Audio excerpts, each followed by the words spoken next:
Okay, I think hopefully we are in business here.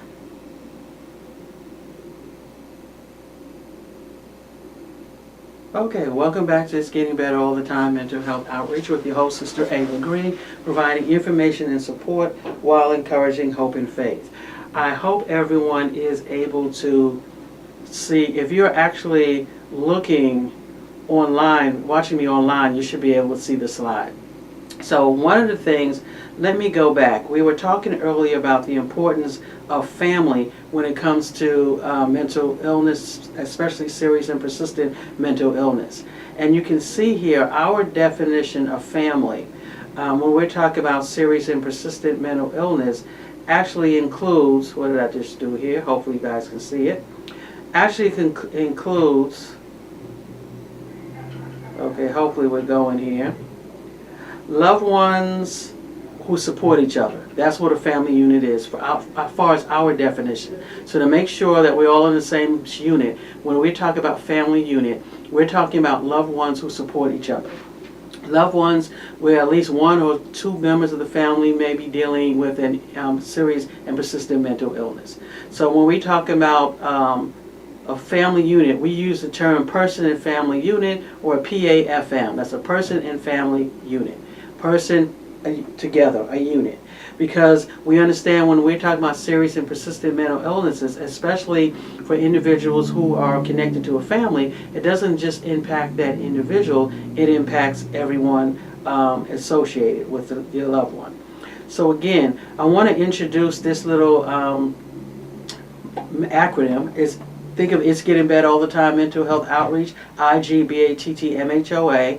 One of the things we're going to talk about is the impact on the family unit, the importance of identifying the stage of illness and protective factors, gather, prepare for symptoms, be aware of your stressors, ask yourself, what do I need, triggers, treatment, manage symptoms, hope always, and organize for a crisis. I'll come back to that a little later. So when we talk about today, I don't want to get too far into this. This is like from a whole class. I kind of wanted to get to the, you know what, I think I will. Because some of you don't watch us, here, so this might be your first time. So let me just kind of go from here. So when we talk about a mental illness, there are different terms. A mental disorder is characterized, as you see it here, hopefully you can see it on your slide here. I always want to make sure you can see it, because if you can't see it, it's not helpful for what I want to do, because I really want people to understand exactly what we're talking about here, okay?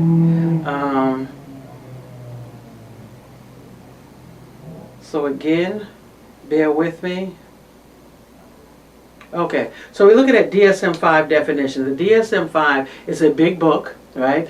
It's a book that has a list of all the diagnoses, the symptoms, and it's a book that clinicians use, doctors and clinicians use, to kind of categorize different symptoms.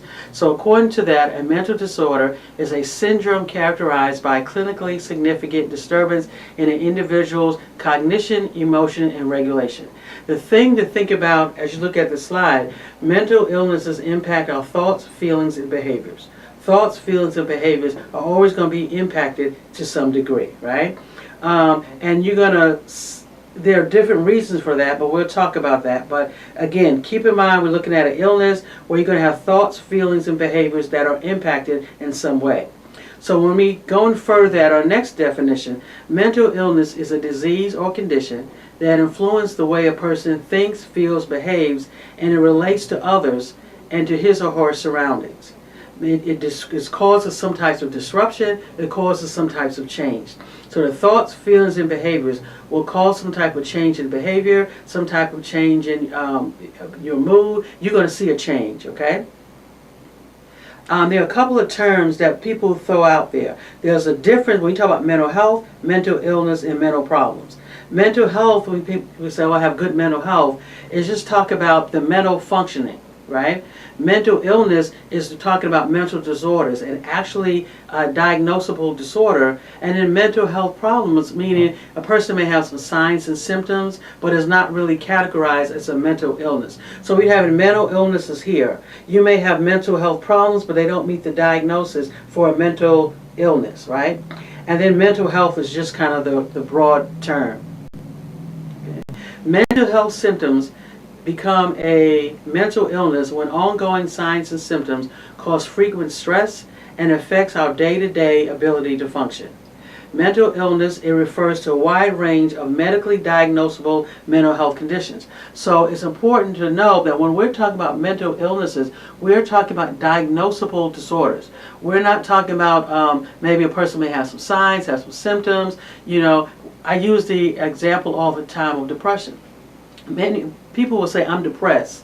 But really, what you're not really clinically depressed. You may be sad, or you may be depressed according to your definition, but you're not really clinically depressed. See, if a person, all of us, many of us have been sad, many of us has been quote unquote depressed, but that's a big difference from someone who's clinically depressed.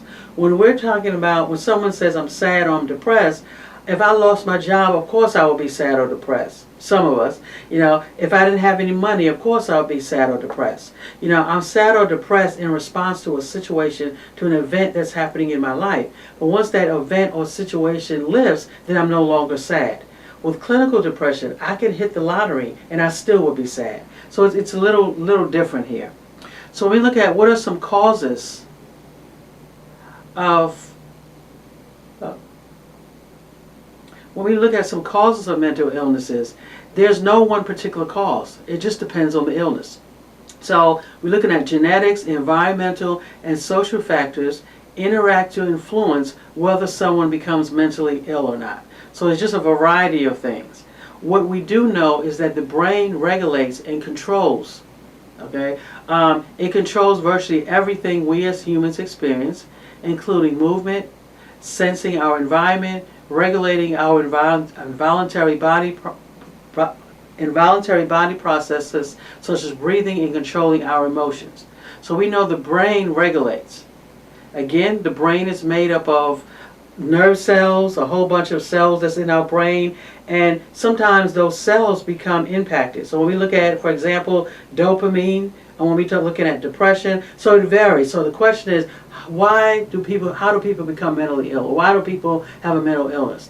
It varies. There are various different factors. It can genetics in some cases environmental, in some cases it's biological, but we know it's a combination of things. So there's really no one cause, and you really can't say why this person gets an illness, why this person doesn't get an illness. Hormones, as we see here. Physical illnesses, TBI, hereditary. There are a lot of different causes or reasons, right, why a person may have a mental illness. Now, I talked about before about the DSM-5 book that has a list of all the different illnesses in there. There are a whole bunch of illnesses. And when you look at the different illnesses we may be able to point to a cause. But it's not the case with every illness, okay?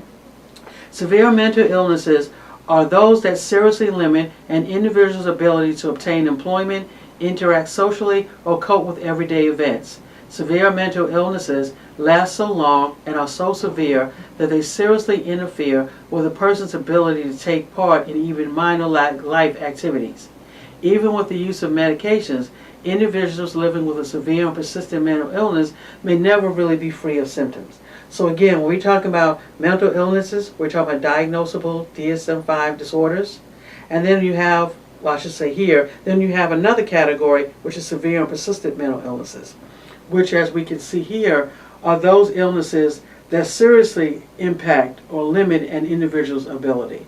Remember, mental illnesses impact our thoughts, feelings, and behaviors to some degree. Okay? So when we're looking at severe and persistent mental illnesses, for example, it could be schizophrenia, bipolar, delusional disorders, severe depression, so it just kind of varies. Severe and persistent mental illness or illnesses, they have what's called episodes.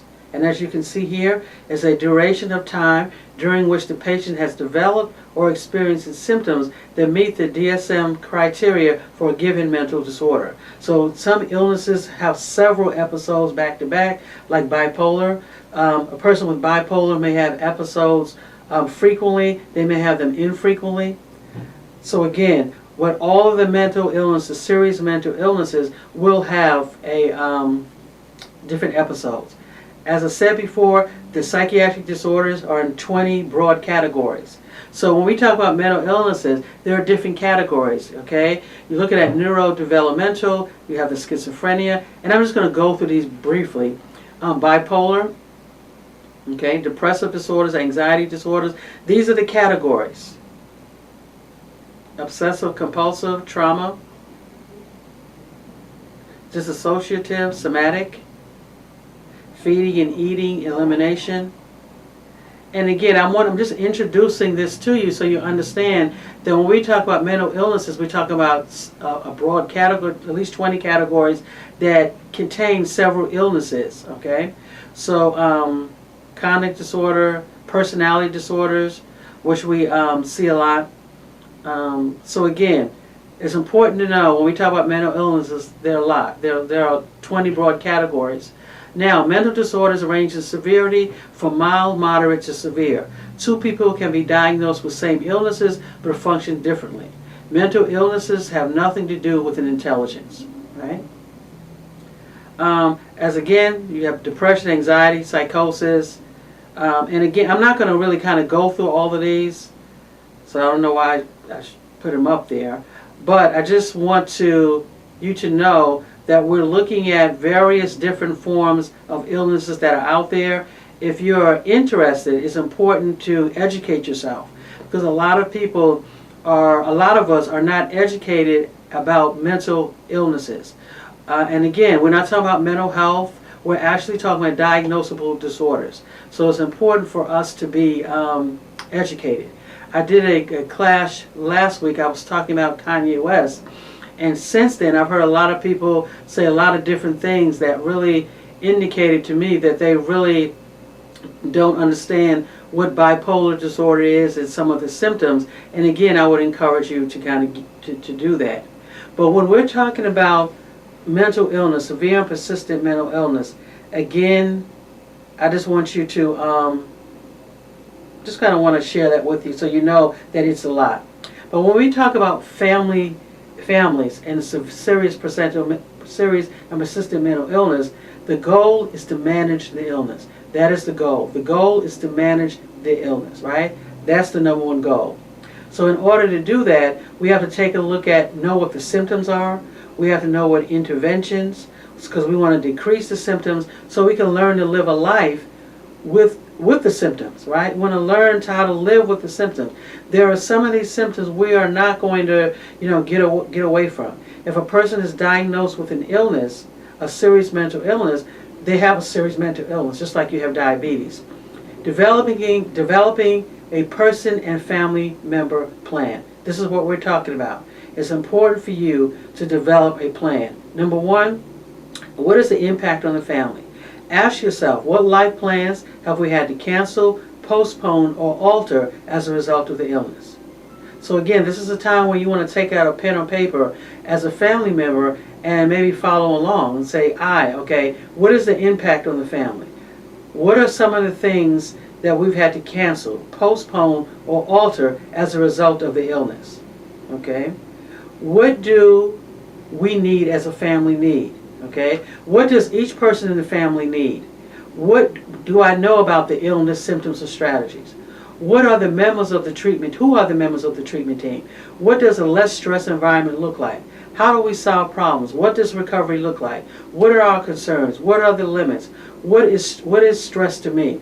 These are all questions that when you are developing a plan, a plan to manage the illness, a plan to manage the chronic illnesses. Because again, it goes without saying, if you are diagnosed with a serious mental illness, you're going to have symptoms. Okay, it goes without saying. It goes without saying that if you're living, you or your family member have a serious and persistent mental illness, is an illness that has to be managed. So in order to manage that illness, it's important that you begin to, as a family unit, begin to think about, begin to ask yourself some questions, right? And one of the first way is beginning with as we said before, what is the impact on the family? And these are just some questions to kind of get you to start thinking, how does this impact our family? So you may say, oh, I'm not really sure. But no, think about it. What are some of the things that you've had to cancel? What are some of the plans that you've had to postpone as a result of the illness? Okay? You want to ask yourself, okay, in that moment, when we think about the impact, what does each family member need at the time? What are the symptoms? What are the strategies? Okay? What are the members of the treatment team? What did we need, or what do we need to decrease that impact? So when you talk about just starting with that, okay, what life plans have we had to cancel, postpone, or alter as a result of the illness? As a result of the chronic illness, I couldn't go to work that day. Okay, so I couldn't go to work that day. My kid was late for work, was late to school. Right, that was a problem. I had to alter. We were going to go on the trip. I couldn't go on the trip. So now we've identified at least 3 things that was altered as a result of the illness. So you want to put yourself back in that place, okay? This was the situation that happened. When this situation happened, what did we need at that time? What would have been helpful? Okay, what would have been helpful? Because again, remember, we're looking at what happened so we can plan, so when it happens again, we won't be in the same boat. We won't be caught off guard. So again, just that one thing. My loved one I had to go into the hospital. I was late for work. My kid had to stay home because I couldn't take them with me. It was just chaos, right? So ask yourself, going back to that situation, what did we need at that time? Okay, my kid probably needed somebody to take him or her to school. I needed that. Okay, I probably needed someone maybe to cover for me at work. I probably needed to have extra PTO. Okay, who could have helped me? All right, is there someone I could have called? Goes back to the treatment team. Okay, if your loved one is connected to a mental health clinic, okay, could you have called the mental health clinic and say, hey, this is what's going on with my loved one, can you guys send someone? Would that have been helpful? Okay, so again, these are questions that you want to begin to ask yourself, what could I have done differently? So that's what these are. These are some questions to kind of get you to start thinking. Okay, again, what do person and family members need? What do we need? Right? At that particular time, using that example, right? My loved one had to go to the doctor. So it was an emergency. It was a crisis. We had a mental health crisis. The crisis is now lifted, but now I'm asking myself some questions so I can prepare for the next time. So the next question, what do person and family members need? What do we need? Again, this is all under the impact. What did we need? What are the community resources that could have helped? What do we need for the long term? What do we need for the short term? Do we have a self-care plan? Life is more than the illness. As I said, it's not your entire, the illness is not your entire life. You have to be able to separate yourself from the illness. You get to the point where you have come to an acceptance. But before you do that, you want to think about what is it that we need. Because we know a crisis is going to occur. If you're living with a serious and persistent mental illness, a crisis shouldn't catch us off guard because we expect it, right? So because we know that our loved one or myself or whoever is dealing with a serious and persistent mental illness, I know what my triggers are because I've identified them. I know what my stresses are because I've identified them. I know what the community resources are. I know who to call. I know I'm managing my stress level. I'm paying attention to what my stresses are because I've identified them. So again, when we talk about, this is the first phase that we're going to talk about as we talk about families, and I'm looking here, and I am just talking away, and it does not look like it moved. I'm sorry, people. I'm getting used to the technology here. So let me go back. So sorry.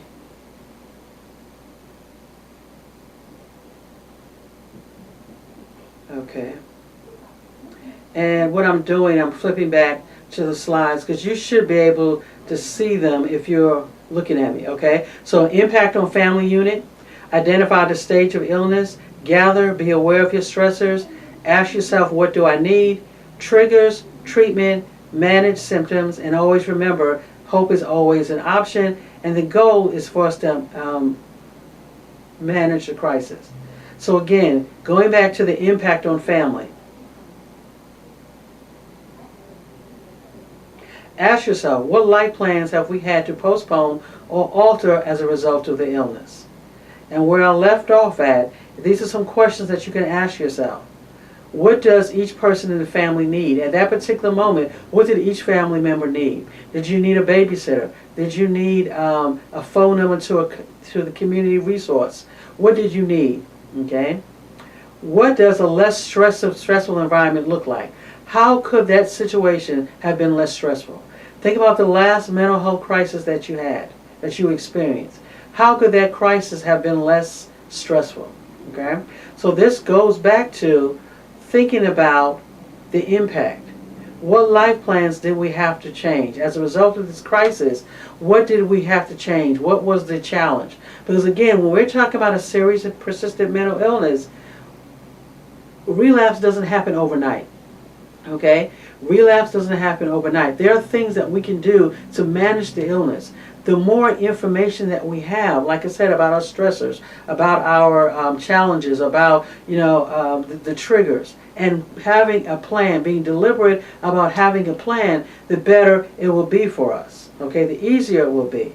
Okay, so it's important to kind of think about that, because as a family member, one of the things that you have to deal with, just as far as your own emotions, when something happens like that, is dealing sometimes with the shame, the grief, poor treatment service. There's a lot that goes into dealing with or living with someone with a serious and persistent mental illness. As we said before, serious and persistent mental illness are just that.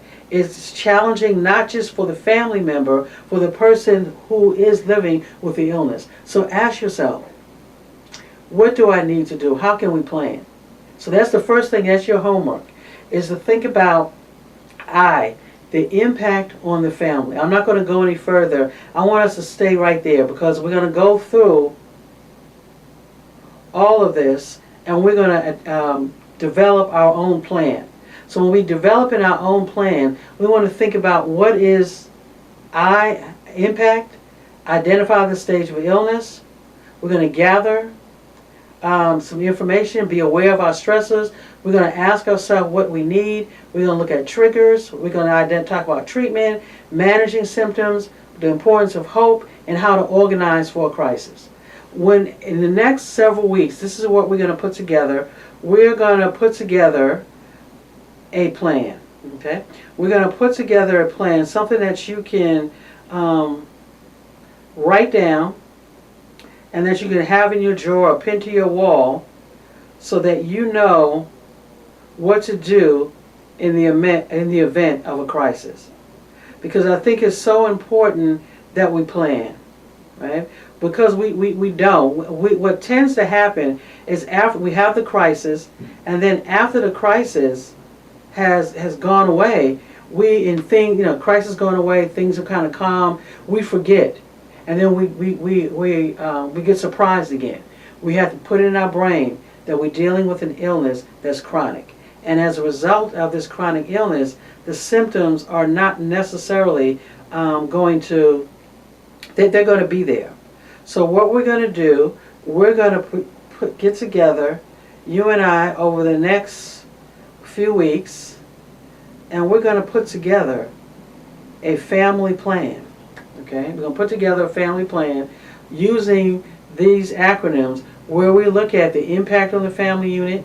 We're going to talk about the stages of illness. We're going to talk about protective factors, because every family has protective factors. Protective factors are those factors that mitigate the negative things that happen, right? So yeah, we may be, let's just say, a protective factor could be your community. It could be a church. It could be a faith-based organization. It could be having a job. It could be the fact that you have stable housing. It could be the fact that you have a family unit.